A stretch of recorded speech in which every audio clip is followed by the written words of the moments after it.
Dans le premier numéro de l'équipe de 1946, effectivement, il y a un dessin de Casa en une. Et il ressemble bien à son époque. C'est de la caricature douce, un petit peu gentille, par rapport à ce qu'on pourra faire après.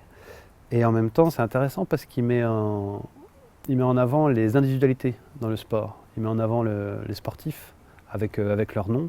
Et voilà, c'est en ça que consiste la blague. On dessine en exagérant les traits et on montre les vedettes en dessin. Ce qui est rigolo, c'est que chaque dessin correspond un peu à chaque époque.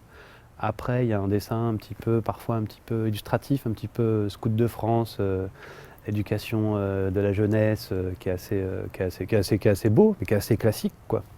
On sent les garçons bien portants et torse nu qui font du sport de plein air.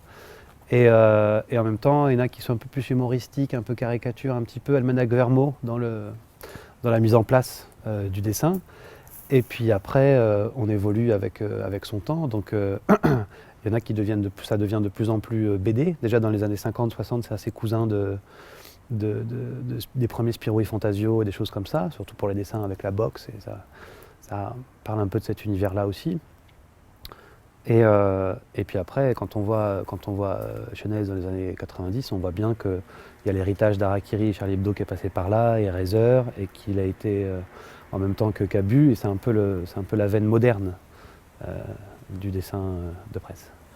Et nous maintenant, finalement, on dessine peut-être pas tous aussi bien que précédemment, techniquement, on essaye, on se donne du mal, mais vraiment, nous, ce qu'on fait, c'est on fait une blague, on fait de l'humour. En fait, on est humoriste en dessin. Et donc, notre matériau premier, c'est l'actu sportive. Donc, on s'adresse à des gens qui suivent un petit peu le sport quand même. Donc, ça, il faut c'est déjà une connivence de base. C'est pas n'importe qui va tomber sur un dessin dans l'équipe. Et on essaye de prendre un petit peu de recul pour que le dessin soit drôle, au-delà de l'événement sportif ou de la petite phrase de sport. Que ça devienne un dessin qui soit toujours valable 2-3 ans après, et que finalement, c'est un dessin sur les hommes et sur la pratique sportive en général.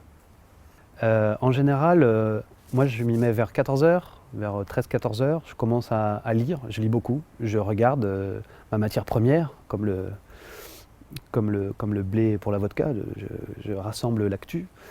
Donc je m'informe sur plusieurs sites, je lis le journal, l'équipe évidemment, et je regarde ce qui sort, les grands thèmes qui ressortent.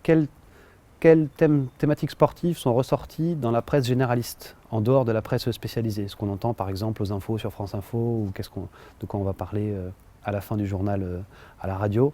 Ça, c'est des sujets intéressants, parce que c'est des sujets on sait qu'ils sont assez importants pour transpercer la presse généraliste, et ils vont durer peut-être quelques jours. On arrive toujours. Mais il y a des jours où finalement il n'y a pas trop d'actu, personne n'a rien dit d'énorme, personne n'a fait preuve d'un ego démesuré et déplacé, et parfois c'est un petit peu creux. Donc là on rame un petit peu, ça arrive. Et puis il y a des jours avec. Il y a des jours où le FBI arrête 10 personnes à la FIFA, il y a des jours où il y a un vélo avec un moteur, et là on se dit ah merci, ça va être facile. Et c'est pas forcément vrai. Des fois, on est content de soi, et puis on est tout seul à être content. Et puis des fois, le dessin a un gros succès.